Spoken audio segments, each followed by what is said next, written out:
Hello and welcome, F5 community, to episode 5 of This Month in Security. I am joined today by Aaron, Sander, and Malcolm, and our mission today is to fill you in on the latest news and also the latest fact-finding efforts by F5 Labs. So I guess kind of jumping right into things, Aaron had some news today that he had picked out from This Week in Security for the past month.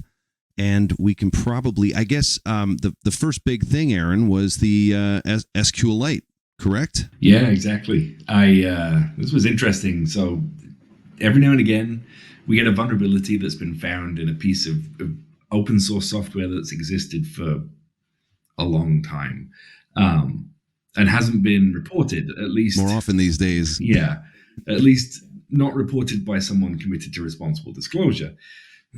We saw that in the past with Shell Shock, right, which was 25 years old when it was discovered. The bug had been in the code since 1989. If we fast forward to October this year, there was a bug announced in SQLite that had existed for 22 years, going all the way back to the year 2000 when the code was added. That made me think of three things, really. That the first one, that open source software we used to say was more secure because more people were looking at it all of the time, and I don't think that's necessarily true, right? The whole many eyes makes it secure doesn't seem to ring true anymore. Look at Shell Shock and SQLite.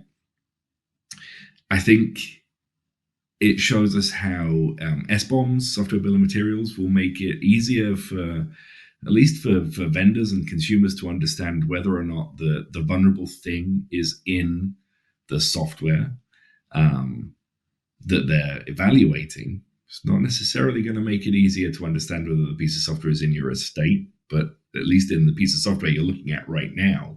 Makes me that makes me question SBOM. Now, is that going to the software build of materials, right? Is that going to impact open source projects in the same way that it will with vendors? That's one thing I know I didn't ask you when we talked about SBOM last month. That's a good question.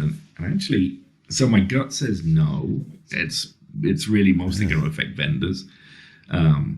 Obviously, most vendors consume a lot of open source software, but at least, it's a good question.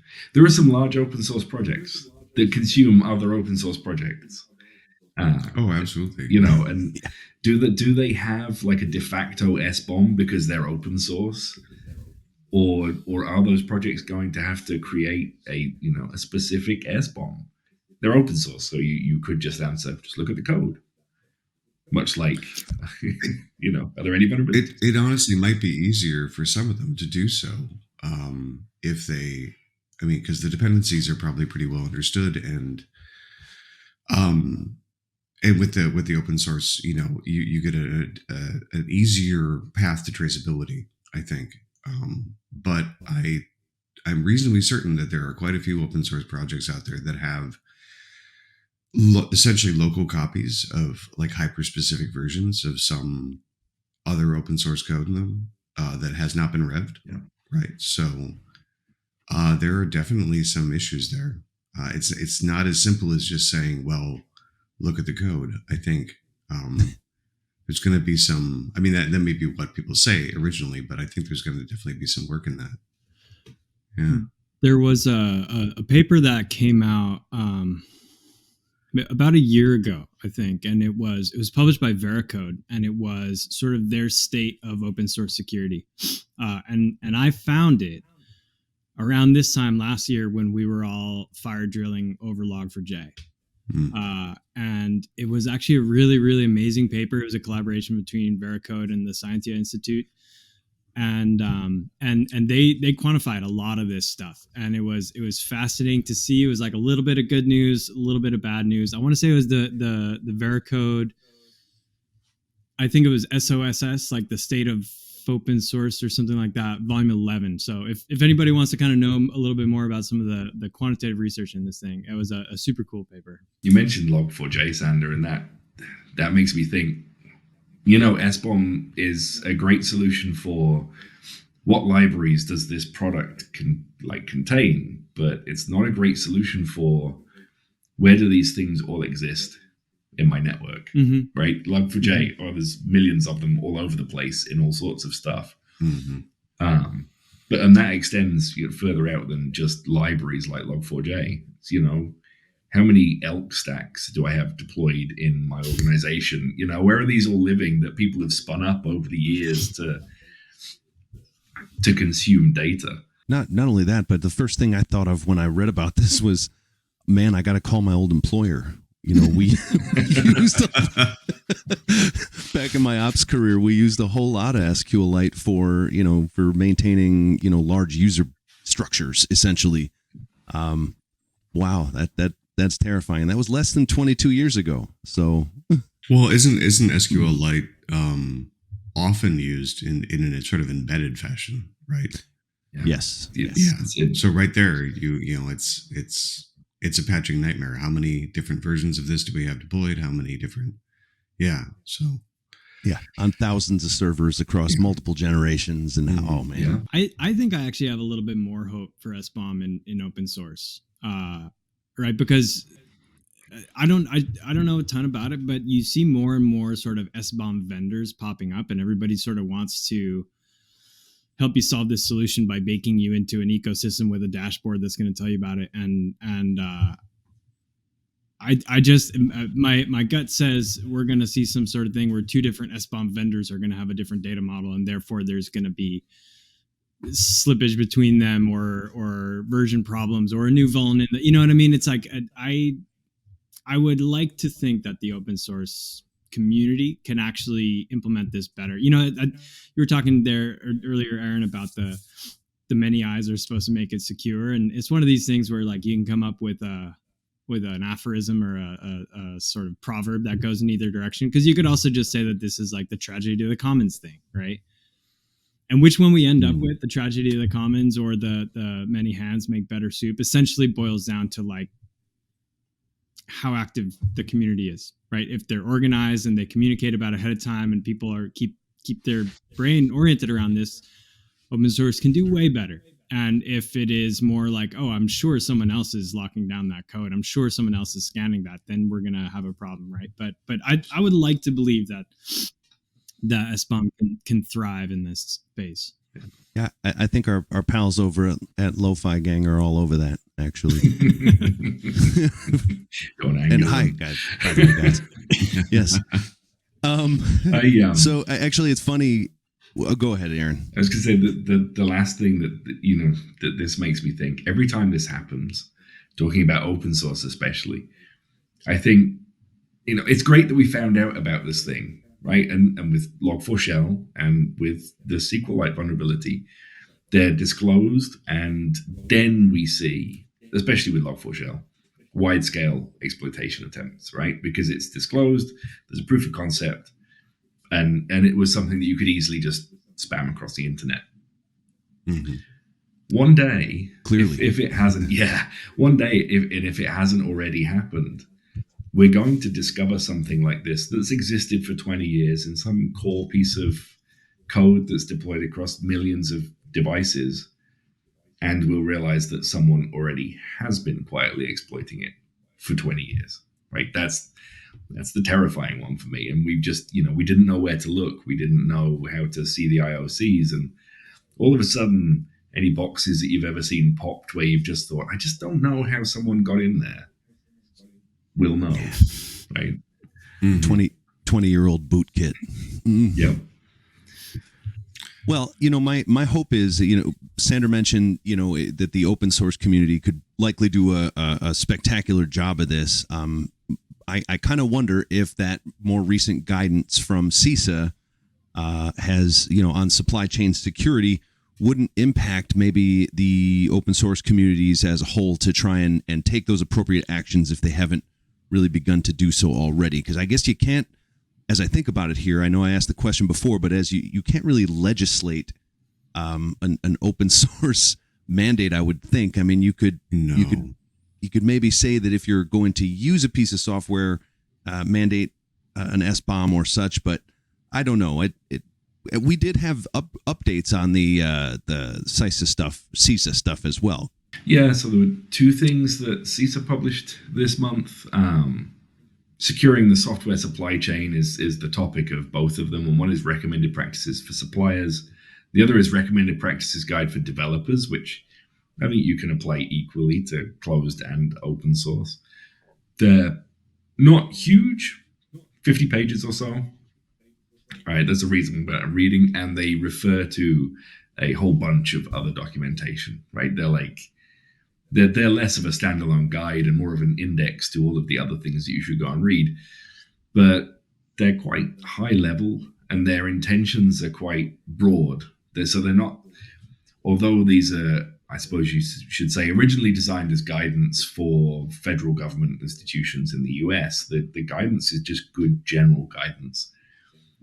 They refer to software bill of materials, of course, a number of times in both documents. But yeah, certainly the best practices for developers, you could apply that easily to open source projects. I don't know why I feel this is important to say, but it's maybe obvious, but it's important to note that open source is a very, very diverse and widespread sort of thing. So you're going to definitely see some groups taking this very seriously.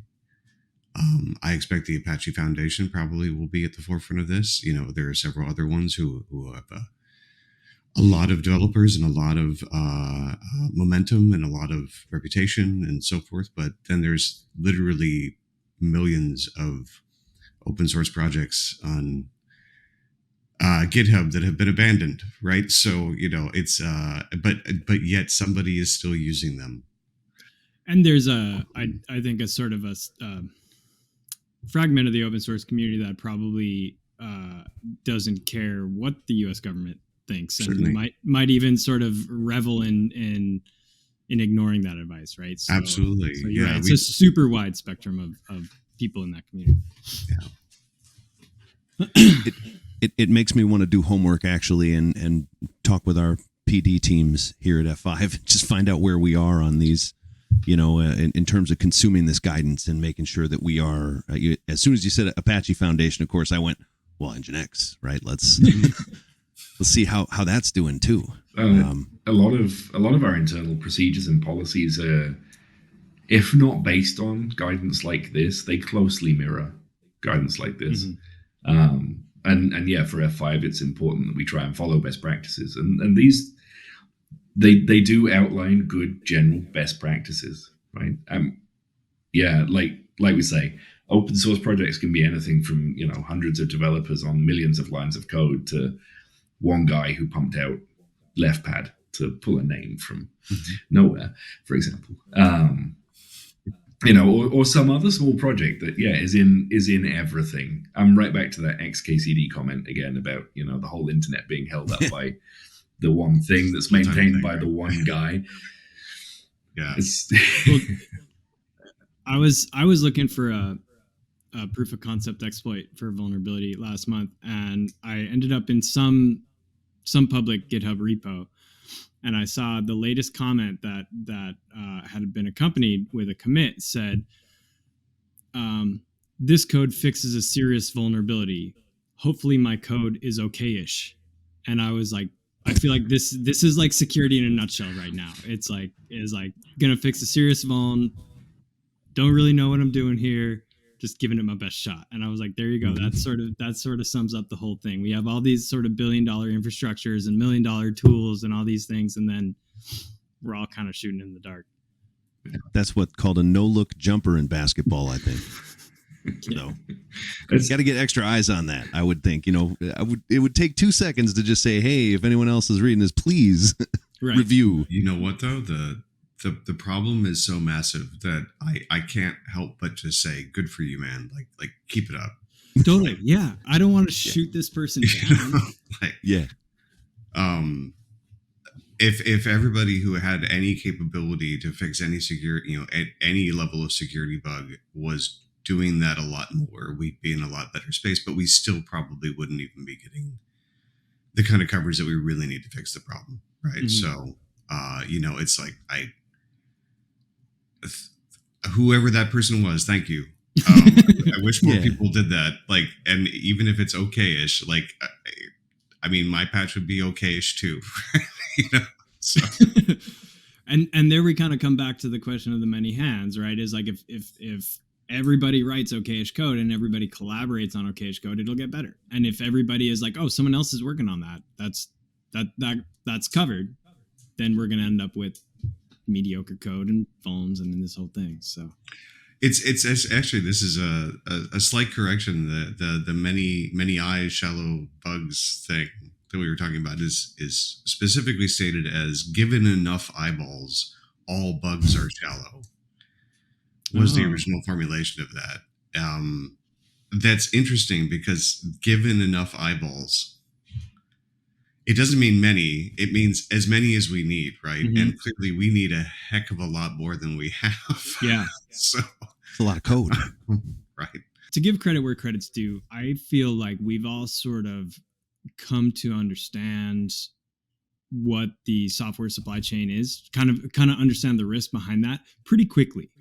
Right. Because and I know because I was in a talk in early 2020 talking about supply chain risk. And I brought up the term software supply chain, and a handful of people told me that they'd never even heard that term before. And this was like right before the pandemic started. And then within 18 months, now it's kind of on everybody's lips. There's a whole sort of a movement almost growing. Right. So credit where credit's due. The security industry doesn't always kind of turn around and adapt as quickly as we have. So I don't often find a lot of cause for optimism in this field, but this is one. I think we're doing okay in this case. Good. Good. Your optimism makes me feel better too, because you have the data. Speaking of optimism for the future, I know that F5 Labs, you guys are going to be putting out predictions for 2023 sooner or later, probably before 2023. And quite soon, actually. Software Bill of Materials is going to feature in that. So you can read more about that then. And where some of us pundits think that might end up next year. Now, you did have a breach on the list of coverage, and this one is actually pretty big. We've had some big breaches that we've talked about over the past few months, but this one is right up there too. It makes me happy that our IT security guys are on top of things here at F5. Yeah, it's the breaches are a big problem and will continue to be. Don't get me wrong. We've seen, I don't know, a continual stream of massive breaches of people's personal data over the last several years. This one is different because it was actually a breach of corporate intellectual property, so code, libraries, that kind of thing. Dropbox, relatively recently, were breached by a MFA bypass campaign. So it was a phishing campaign impersonating Circle CI, harvesting credentials and then gaining access to the victim org. That was actually came up in September, that was warned about by GitHub, and clearly in October, Dropbox found themselves victim of that. The good thing as a user of Dropbox, I guess, is that no user data, as far as we know, was breached directly. But per Dropbox's disclosure, some third-party libraries that Dropbox have modified for their own use, or in internal prototypes and tools and configuration files used, ironically, I'll add that bit there, by the security team, were breached. Now, I guess the risk is always that you go from breaching code to finding a way to breach data. That's an aim of breaching code. But this is the latest in what's becoming a sort of pandemic, to use a word that I hate, of MFA bypass attacks. Right? They're becoming really prevalent now, and I think as MFA has been increasingly adopted, especially corporate systems, and almost everywhere else supports MFA now, attackers had to find ways to bypass it, whether that was MFA bombing or really advanced phishing campaigns. Mhm. I'm fascinated by how linear that progression was. Mhm. Right. In the past, often we've seen the industry strongly advocate for a particular security control, and people have implemented it, and then attackers have had to shift tactics away from that particular technology. Mhm.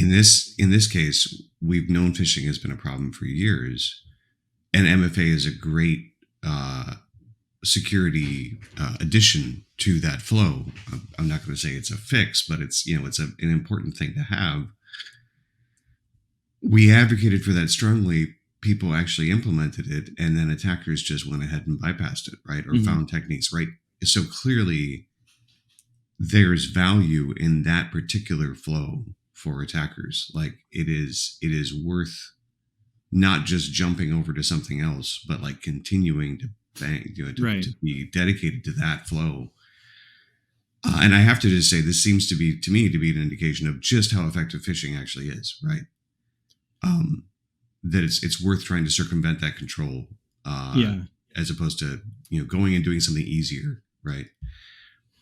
It also, I mean, on the one hand, you could kind of look at how quickly this was turned around and say that it's kind of a sign of how successful MFA has been, because there's also clearly been this sort of attention put into this problem of bypassing it, right? And so I sort of always end up at a lot of disease metaphors when I'm thinking about security. And so it's one of these things where it's like, if you are recommending a medication or you're recommending a fix, you kind of already have to start thinking ahead to what happens when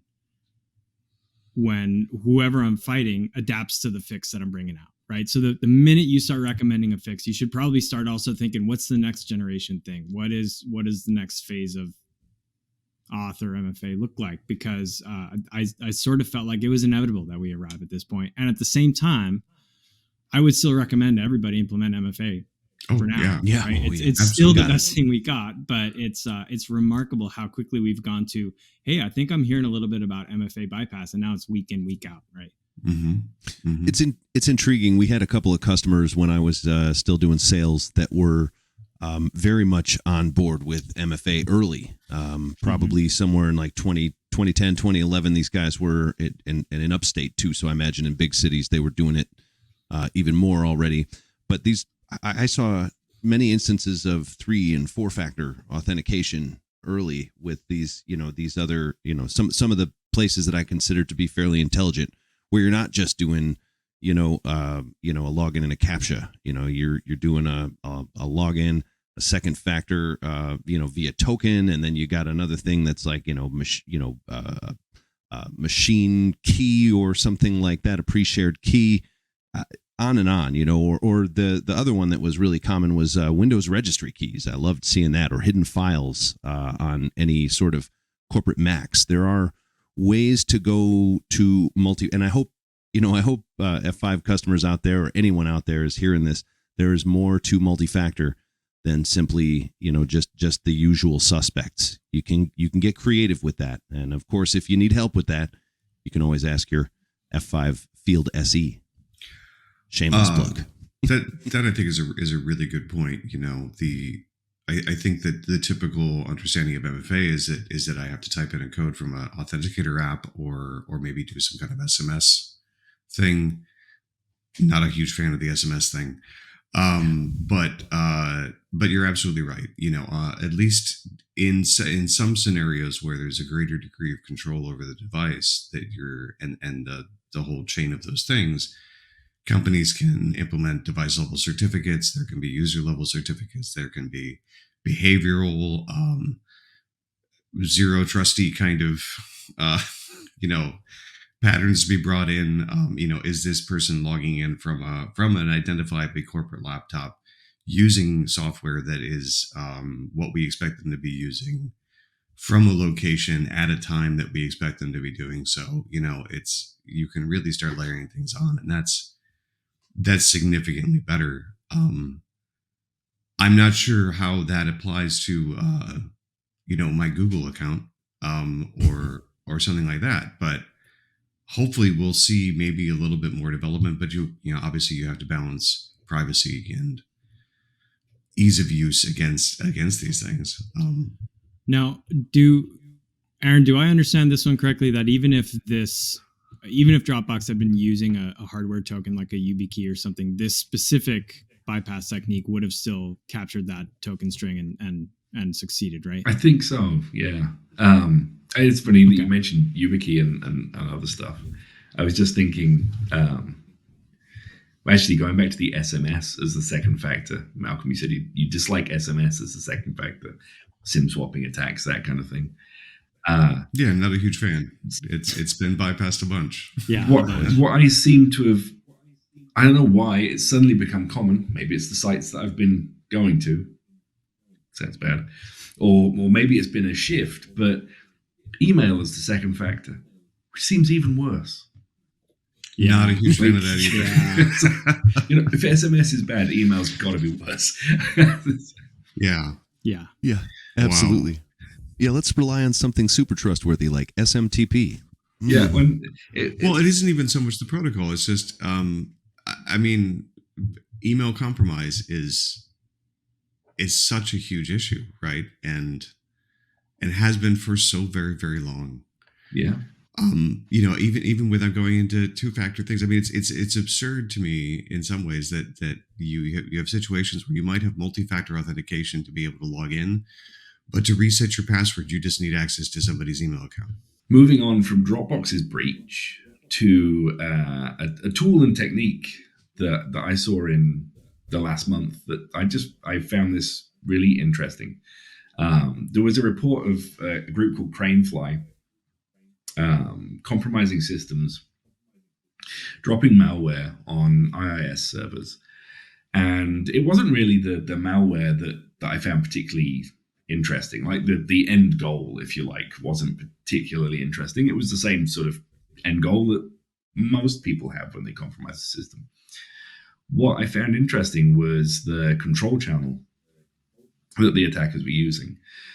And what was happening was, so a piece of malware is being dropped on the IIS server via some initial compromise, right? That would be like a vulnerable file upload or something along those lines.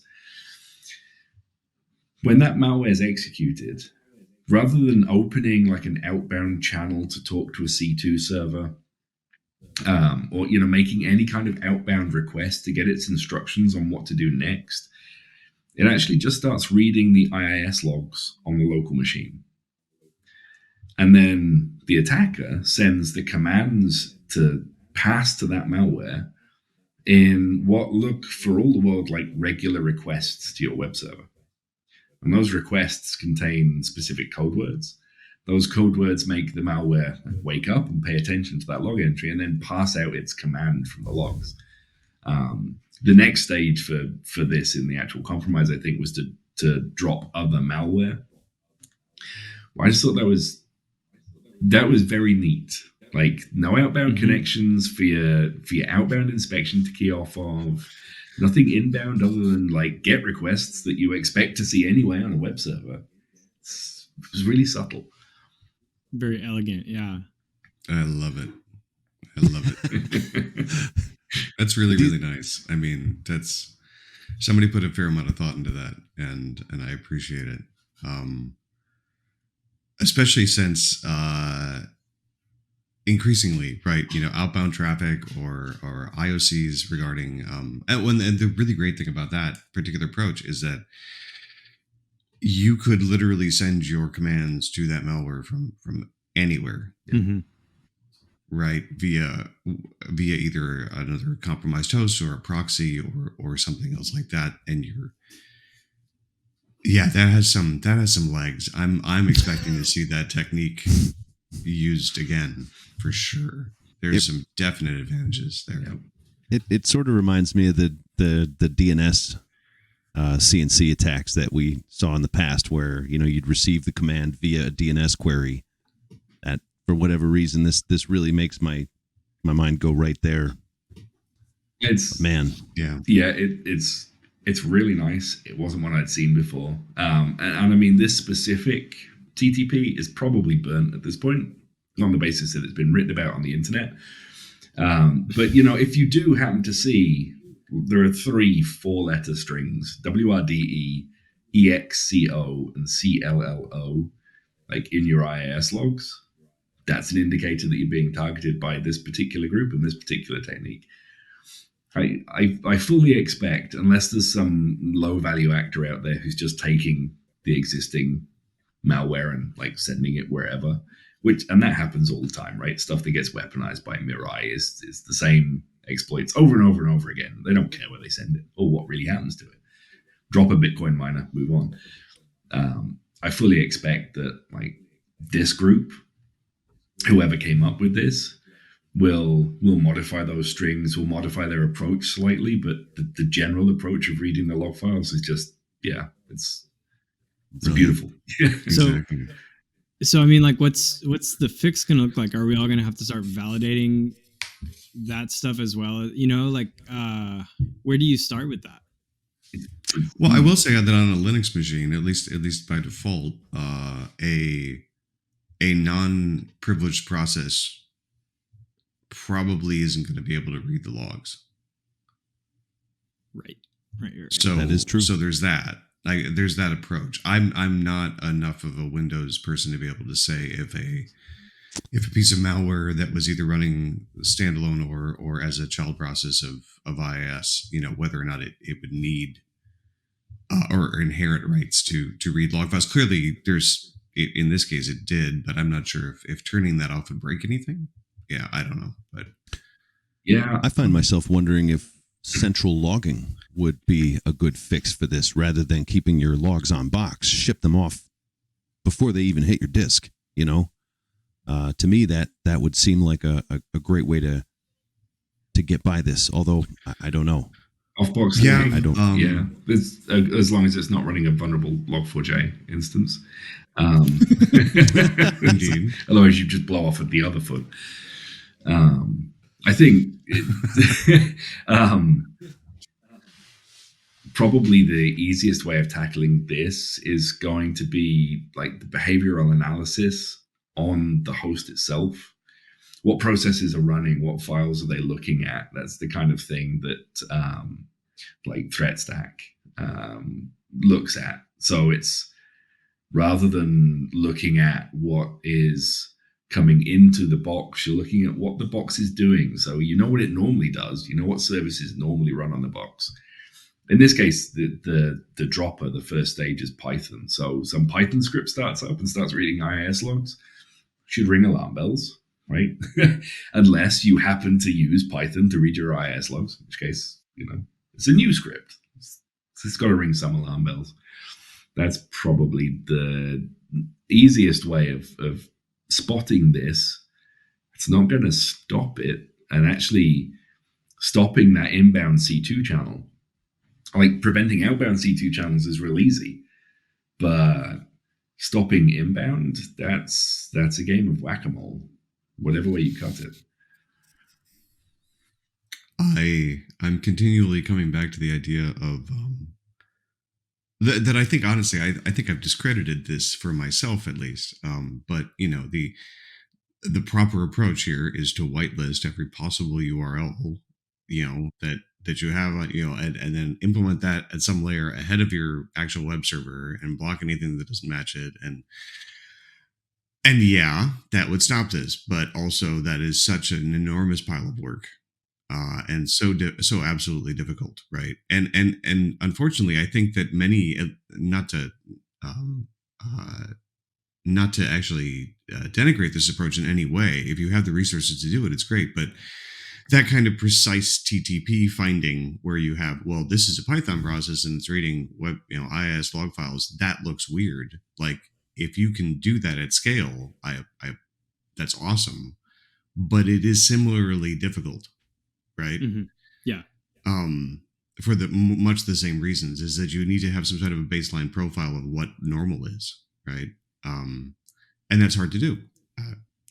Not impossible, certainly, but it is a tricky thing. Sure. Is there some approach that we could take that would make this kind of threat easier to mitigate? or stop it entirely. I don't know. We mentioned locking down your log files or logging off Box exclusively and not having any local ones.